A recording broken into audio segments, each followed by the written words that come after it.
We remain steadfast in our commitment in delivering local news that matters.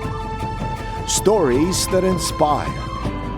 Enriching the lives of Filipinos in the Philippines and across the globe. This is your GMA Regional TV. Buong puso para sa Pilipino. Narito na ang pinakamalalaking balita ngayong Huwebes. Lalaking sakay ng tricycle patay matapos barilin sa isang gasolinahan sa Lipa City. LPA at hanging habagat patuloy na magdadala ng pag-ulan sa iba't ibang panig ng bansa. Ilang lugar sa Pinamalayan Oriental Mindoro binaha dahil sa nararanasang pag-ulan. 16 na katao patay matapos masunog ang isang shopping center sa China. Bilang ng mga enumerator sa Batangas nagkukulang, PSA Batangas muling binuksan ang aplikasyon para mapunan ang mga nabakanteng posisyon.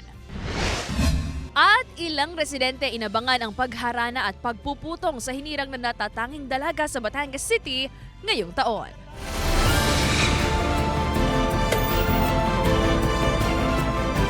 Ito ang GMA Regional TV, Balitang Southern Tagalog. Magandang hapon mga kapuso, narito na ang Balitang Southern Tagalog. Hatid namin ang mga pinakamalaki at pinakahuling balita sa Timog Katagalugan. Live mula rito sa GMA Batangas Station, ako po si Ace Medrano. Patay ang isang lalaking sakay ng tricycle matapos pagbabarili ng sa isang gasolinahan sa Lipa City. Ang biktima galing sa kulungan at nakapagpiyansa dahil sa kasong attempted murder ayon sa pulisya. Nakatutok si Paul Hernandez. Pinaggaguluhan ng mga residente ang tricycle sa gasolinahan ng Barangay Antipolo del Norte, Lipa City hapon nitong Miyerkules. Nakabulagta at duguan ang lalaki rito matapos siyang pagbabarilin ng hindi pa nakikilalang sospek. Dead on the spot ang biktima. Ang unang rinig ko yung madami na siya, sunod-sunod. Pagtingin ko, basta yung tricycle nga nakita ko tapos bigla na lang akong pumasok. May pinag-aaralang kopya ng CCTV ang pulisya sa mismong gasolinahan pero hindi na muna ito ibinahagi sa media. Pero sa isang video, kita ang pagpasok ng tricycle sa gasolinahan habang pinapaputukan ng lalaki sa loob ng tricycle. Rinig pa ang magkakasunod na putok ng baril. At batay raw rito, nakamotorsiklo at may ilan pang sakay sa isang pribadong sasakyan ang mga bumaril sa biktima. Sa investigasyon ng pulisya, galing kulungan ng biktima at nagpiyansa dahil sa kasong attempted murder. Ito yung suspect natin dun sa naunang attempted murder na nangyari sa Pinagkawitan na kung saan yun sir ay kakatapos lang po niyang mag-bail. Posible umanong sinundan ng mga armadong suspect ang biktima habang pauwi sa bahay. Through CCTV backtracking is yung possibility na baka paglabas pa lang ng station doon sa pinanggalingan niya, isinusundan na siya. Bat-bat ng tama ng bala ang inarkilang tricycle ng biktima. Sa takot, kumaripas daw ng takbo ang driver at ina ng biktima. Medyo tarantan na rin po kasi ako noon. Habang nanakbo kami, nagsisigaw po yung ina, natutoy, tumalon ka na, tumakbo ka. Hindi nagbigay ng panig ang pamilya ng binaril na lalaki. Nagpapatuloy ang follow-up investigation ng Lipa City Police sa insidente. Kasama si Buhay Adante Jr., Paul Hernandez. Balitang Southern Tagalog.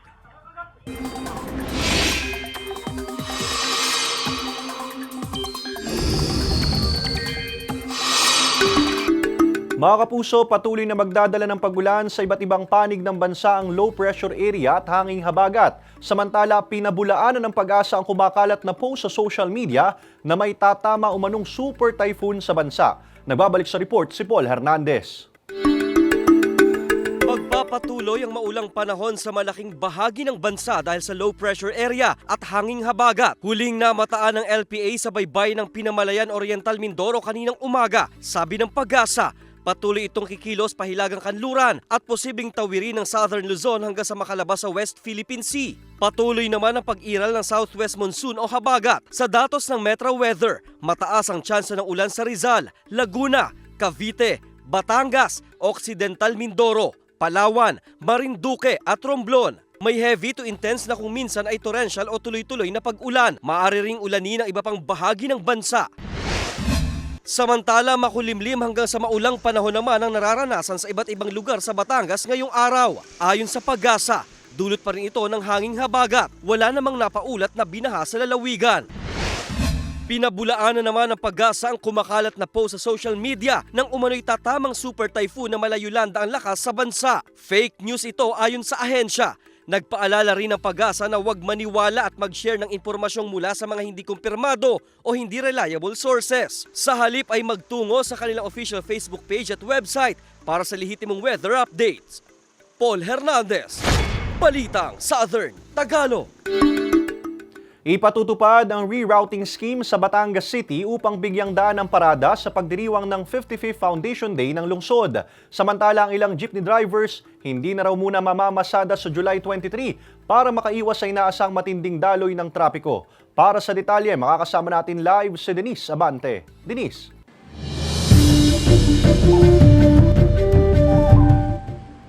Ace, tila handang-handa na ang Batangas City LGU sa isasagawang float parade at street dance sa Martes.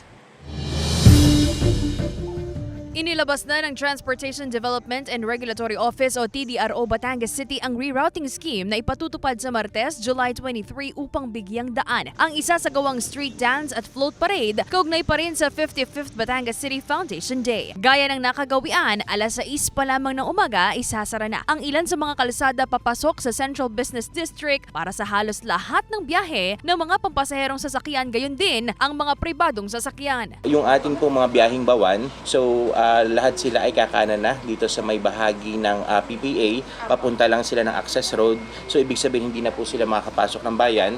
Itong ating ibang mga biyahe-biyaheng Balagtas, biyaheng Alanginan hanggang sa may Telecom Road na lamang sila doon sa may area ng Kapitolyo. Tapos pabalik na po sila doon sa may area ng Red Cross. Paakyat na uli. Ayon sa pamunuan ng TDRO Batangas City, eksaktong alas 7 ng umaga magsisimula ang parada mula sa 3 assembly points ng mga float, street dancers at walking contingents. Dahil sa inaasahang pagbigat ng daloy ng trapiko at posibilidad na hindi makapasok sa CBD bagamat biyaheng bukid, hindi na raw muna papasada ang tsoper na sinoli. Pahinga na rin naman daw niya itong may tuturing at hindi rin magiging kabawasan sa kanyang kita ang isang araw na hindi pagbiyahe. Pagka nga po papuntang bayan, baka po hindi na muna. Kasi po unang-una nga bawal. Sarado po yung tulay, di ba? Then, tsaka wala rin namang karakarakang pupunta pasahero. Kung magay tama-tama lang kung may malis, hindi naman ganong kalaki. Yun naman po ay holiday. So expected po natin na wala namang pasok ang mga opisina. Ito naman po ay sa umaga lamang. Hanggang sa makatapos lamang po yung parada. So ina-expect po natin by 11 or 12, muli po natin maibabalik na sa normal yung daloy ng trapiko. Minsan lang sa isang taon, minsan lang mangyari. Kaya po, ito po kaya po nagbigay tayo ng maagang abiso. Ace, idiniklara na ring special non-working holiday sa buong lalawigan ng Batangas sa July 23. Kaugnay naman yan sa 160th birth anniversary ni Apolinario Mabini, kaya pwedeng makisaya ang mga kababayan nating Batanggenyo sa selebrasyon ng Sublian Festival 2024 dito sa lungsod. Ace? Maraming salamat, Denise Abante. Nagkukulang ang bilang ng mga enumerator ng 2024 census sa Batangas matapos hindi tumuloy sa trabaho ang ilan ayon sa PSA. Ang detalye sa report ni Paul Hernandez. First time maging enumerator para sa Census of Population and Community-Based Monitoring System si Remuel. May gadget at nag-training man, aminadong challenging ang trabaho. Medyo mahirap sir, gawang minsan po may problema sir, gawang pong andito po sa mapa. Kaso wala po yung pinaka-serial number po ng bahay. Doon po nahihirapan sir. Si Remuel isa lang sa lagpas 2,000 na na-hire ng PSA Batangas para mag-census. Hindi pa man malayong nakakausad ang araw. Hamon sa PSA Batangas ang kulang na bilang ng mga enumerator. May ilan daw kasing hindi na tumuloy sa trabaho. Nasa 200 daw ang tayang kulang na bilang. Back out at the same time, kumbaga hindi talaga sufficient enough yung nakuha natin per municipality. Especially dun sa malalaki. Kaya binuksang muli nila ang aplikasyon para sa trabaho. Tiniyak ng PSA Batangas, may sweldo ang pagiging data collector at isa sa ilalim din sa pagsasanay. May sweldo po ito at meron kaming counting transportation allowance na ibinibigay kung sino man po yung ma-hire natin. Sabi ko nga po, 504 yung sweldo nito. Sa ngayon, wala pa rin uniform ang ilang enumerator sa Batangas pero na-issuehan na sila ng ID. Hindi pa rin nasisimula ng census sa mga key city sa lalawigan, kabilang ang Lipas City. Nasa 5 bayan pa lang sa Batangas ang nakakapagsimula ng census.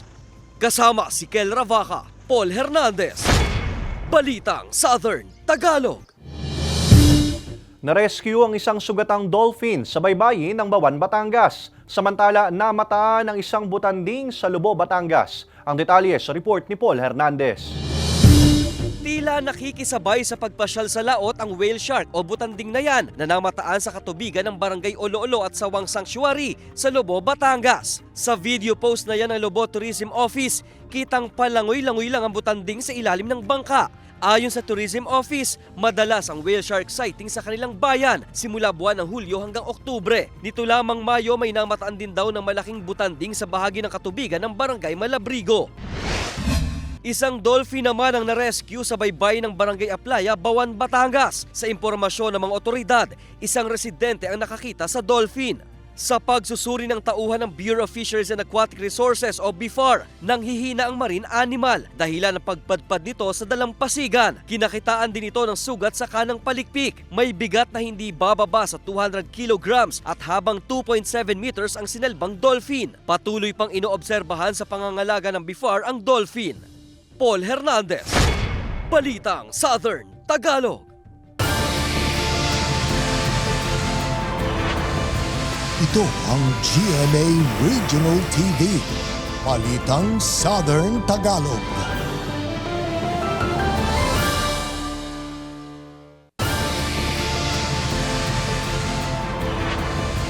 Ito ang GMA Regional TV, Balitang Southern Tagalog. Arestado ang 24 anyos na lalaking residente ng Barangay Paklasan sa Roxas Oriental, Mindoro pasado 1:00 ng hapon kahapon sa isinagawang buy-bust operation ng Joint Operatives ng PIDEA, Philippine Coast Guard K9, Field Operation Unit Southern Tagalog, Batangas City Police Station at Philippine Ports Authority sa Batangas Port. Nakumpiska sa akusadong humigit kumulang 500 gramo ng hinihinalang shabu na nagkakahalaga ng mahigit 3 milyong piso at buy-bust money. Sa inisyal na investigasyon ng otoridad, mula sa Maynila ang sospek lulan ng isang sasakyan pero hindi siya nakalusot sa security standard procedure pagkababa nito sa port area. Tiningnan at inupuan ng K9 ang kanyang bag at dito na nakita ang mga kontrabando. Hindi na nakatawid patungong Mindoro ang sospek na agad hinuli ng operatiba. Nasa kustudiya ng PIDEA na huling sospek na naharap sa kukulang kaso. Sinisika pa ng GMA Regional TV Balitang Southern Tagalog na makuha ang pahayag ng nahuling sospek hinggil sa insidente.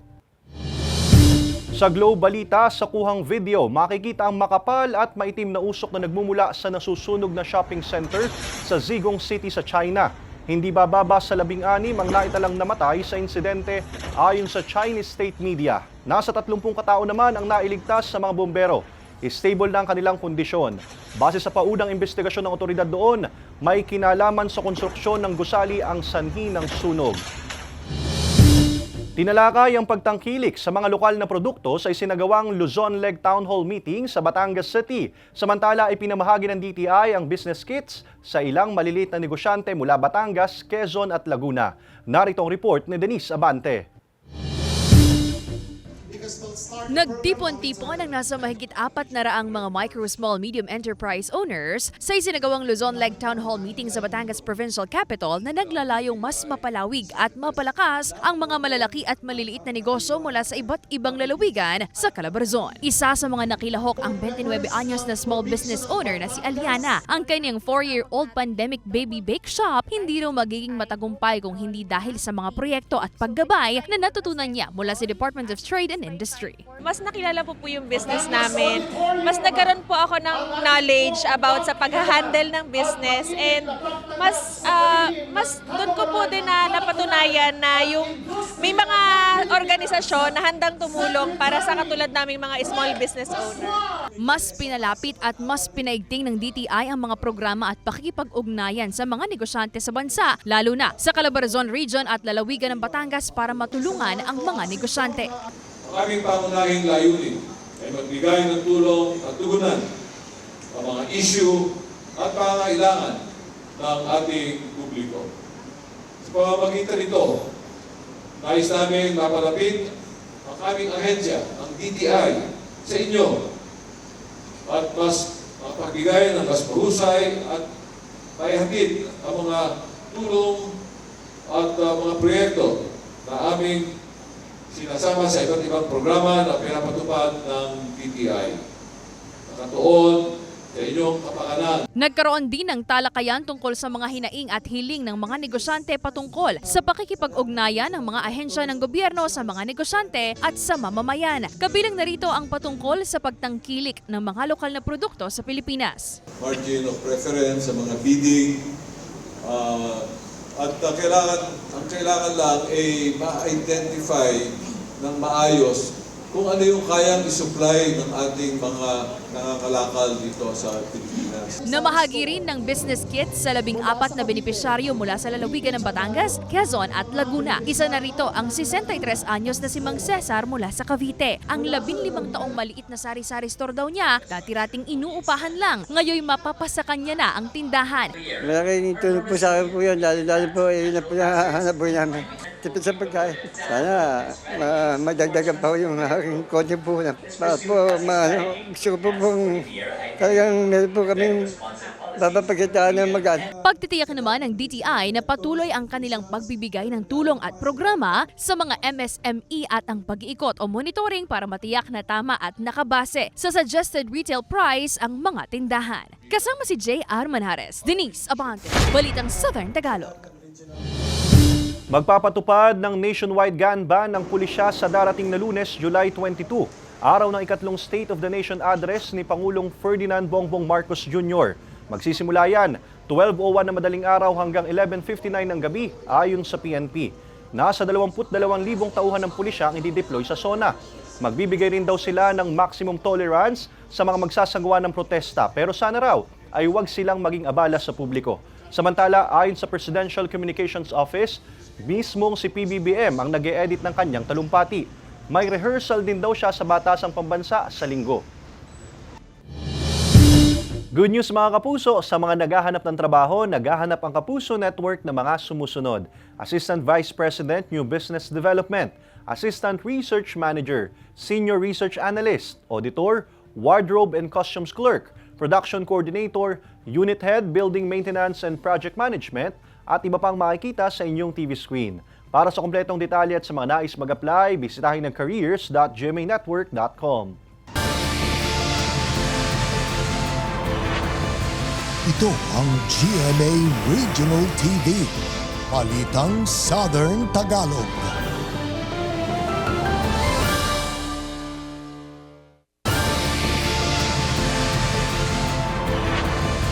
Ito ang GMA Regional TV, Balitang Southern Tagalog.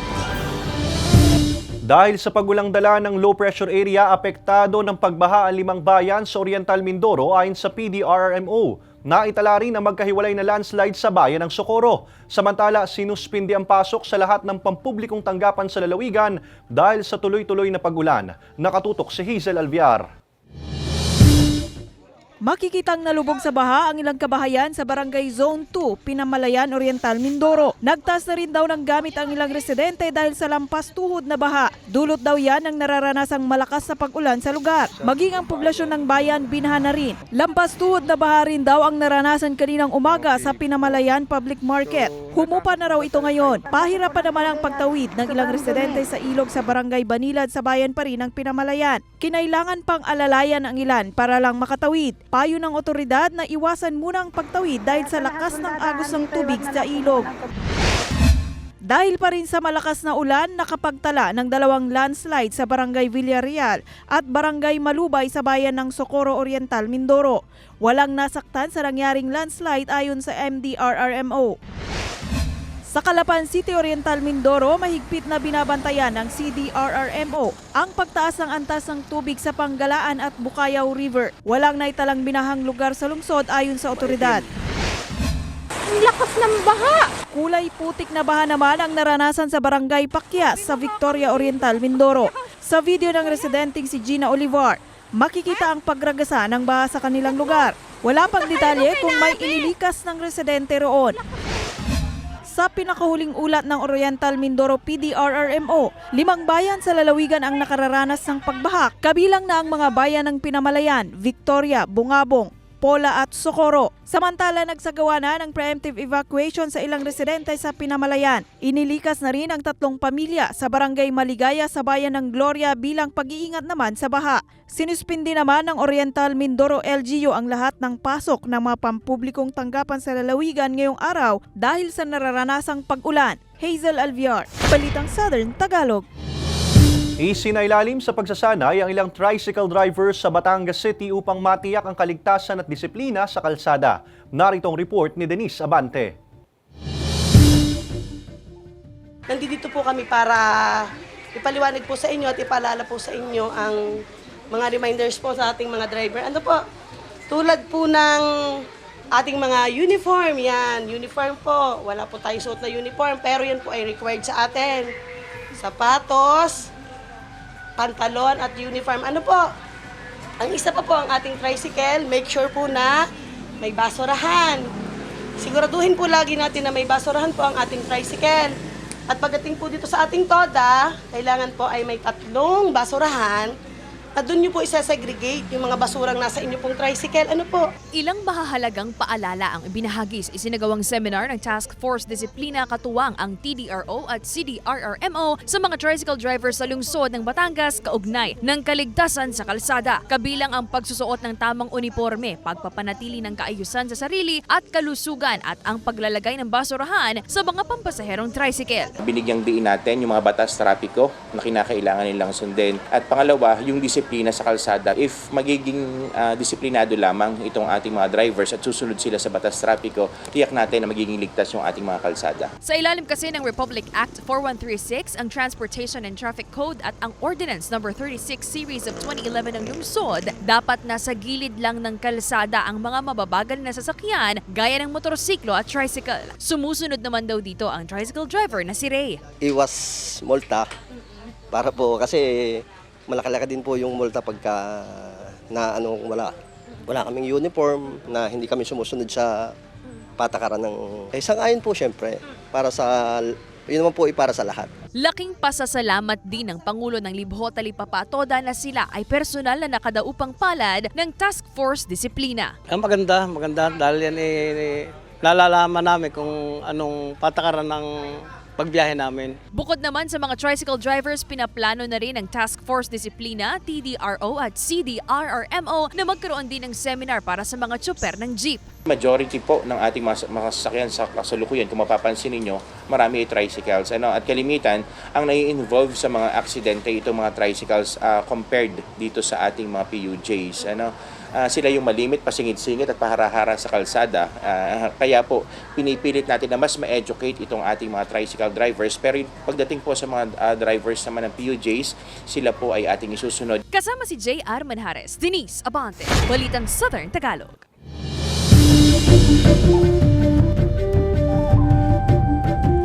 Handa na ang ilang Kapuso Stars para sa kanilang final look sa GMA Gala 2024 sa Sabado. Samantala, si Kapuso Primetime King Dingdong Dantes ang magiging host ng The Voice Kids. Narito ang report ni Hazel Alviar. Handa na ang ilang Kapuso Stars para sa GMA Gala 2024 na gaganapin sa Sabado. Ready na para sa kanilang final look sina Miguel Tan Felix at Isabel Ortega. Inspire ako na lagyan ng story yung outfit ko. So, on the day itself, makikita ng mga viewers natin kung ano yung ang pulang araw star na si Rochelle Pangilinan, classy, elegant at nagko-compliment daw sa kanyang character ang kanyang magiging look. Reusable naman daw ang suit ni Kapuso host Migs Almendras para maaari pang suotin pagkatapos ng event. Mula sa success ng The Voice Generations, muling magiging host si Kapuso Primetime King Dingdong Dantes ng pinakabagong The Voice Kids sa GMA. Nais daw ni Dong na maging memorable experience ang nasabing show sa mga contestants. Magsisilbi bilang coaches naman sina Billy Crawford, Julian San Jose at Stel. Abangan ang The Voice Kids malapit na sa GMA.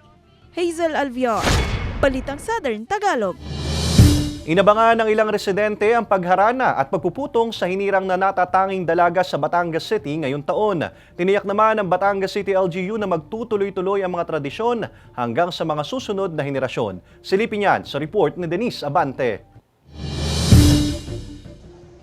Maagang nag-abang kahapon sa People's Quadrangle sa Batangas City ang 68 anyos na si Teodora mula sa Barangay Balete para saksihan ang tradisyonal na harana at putungan 2024. Pinaghandaan daw talaga niya ang isa sa mga tradisyon ng mga Batanggenyo. Maganda siya.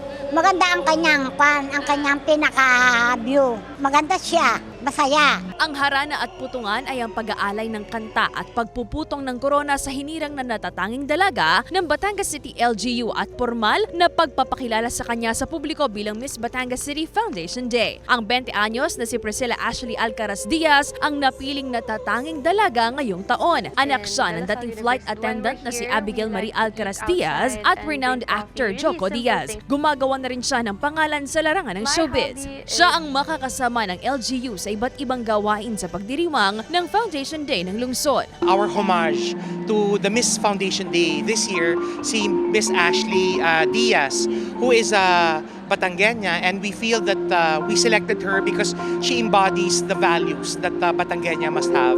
Inalayan siya ng harana ng mga kalalakihan mula sa iba't ibang barangay sa lungsod. Nagpamalas din siya ng talento sa sayaw at may mga nagtanghal din ng tradisyonal na sayaw na baile. Isang malaking karangalan daw para sa mananayo na si Kim ang mapabilang sa mga nagtanghal para sa isang makasaysayang tradisyon sa lungsod. Ang mapabilang po sa mga magpe-perform ay talaga pong nakakatuwa at nakakasaya po ng puso dahil ang bawat isa po sa amin ay galak na galak po talaga kapag nag-perform. Pagtitiyak ng Batangas City LGU na ipagpapatuloy nila ang mga tradisyong gaya ng harana at putungan, pati na ang iba pang mga umano'y nakakalimutan ng nakagawian sa lungsod. Maalala natin yung mga tradisyon na meron tayo. Tayo yung magpapahalaga sa kulturang Batanggenyo, sa kulturang Pilipino, at dapat wag nating inaalis ito. Kasama si J.R. Manjares, Denise Abante, Balitang Southern Tagalog. Mga kapuso, bukas, Biyernes, July 19, makararanas ng kawalan ng supply ng kuryente ang ilang barangay sa Ibaan at San Luis, Batangas na magsisimula alas 8 ng umaga hanggang alas 5 ng hapon. Bunsod ng installation ng 3-wire at clearing activity. Samantala, mapapanood niyo po ang episode na ito at iba pang pinakahuling lokal na balita sa official website ng GMA Regional TV, www.gmaregionaltv.com. Pwede rin kayo bumisita sa aming official YouTube channel, GMA Regional TV, at i-click ang subscribe button para sa pinakamainit na balita mula sa rehiyon. Dahil sa GMA Regional TV, local news matters. At yan ang mga pinakamalaki at pinakahuling balita sa Timog Katagalugan. Maraming salamat sa pagsama sa amin pati na mga kapuso sa ibang bansa na tumutok sa mga balita sa rehiyon. Kami, ang GMA Regional TV Balitang Southern Tagalog, buong puwersa para sa mas malaking misyon at mas malawak na paglilingkod sa bayan.